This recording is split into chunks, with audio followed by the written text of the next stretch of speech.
இந்தியர்கள் பூமியை சாதாரணமாக பூமி என்று அழைப்பதில்லை, மாறாக பூமித்தாய் அல்லது பூமாதேவி எனக் கருதுகின்றனர்.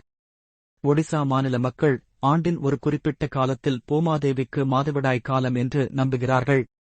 புராணக் கதைகளின்படி பகவான் ஜெகந்நாதருக்கு 2 மனைவிகள் உள்ளனர், லக்ஷ்மி மற்றும் பூமாதேவி.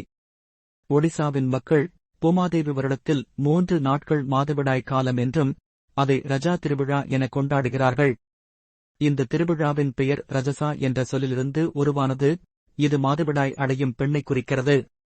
இந்த 3 நாட்கள் மக்கள் எந்தவொரு வேளாண்மை மற்றும் தொழில்துறை பணிகளையும் செய்ய மாட்டார்கள், ஏனெனில் அது பூமியை காயப்படுத்தும் என்று நம்புகிறார்கள். சில இடங்களில் மக்கள் காலில் செருப்பு அணியாமல் நடப்பதும் ஒரு மரபாக இருந்து வருகிறது.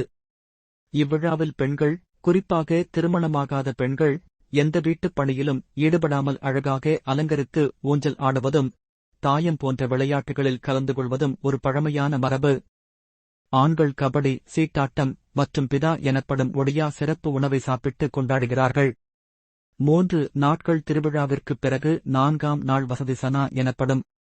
இந்த நாளில் மக்கள் பூமியை நீரால் சுத்தம் செய்து பூமாதேவியின் சமுத்திர ஸ்நானம் நடத்துவதாக கருதுகிறார்கள். இந்த பண்டிகை கோடைக்கால முடிவை குறிக்கும் ஒரு முக்கிய நிகழ்வாகவும் மழைக்காலத்தின் வருகையை வரவேற்கும் பண்டிகையாகவும் கொண்டாடப்படுகிறது. இது நல்ல விளைச்சல் கிடைக்கும் என்ற நம்பிக்கையில் மாதா பூமியை வழிபடும் ஒரு திருவிழா.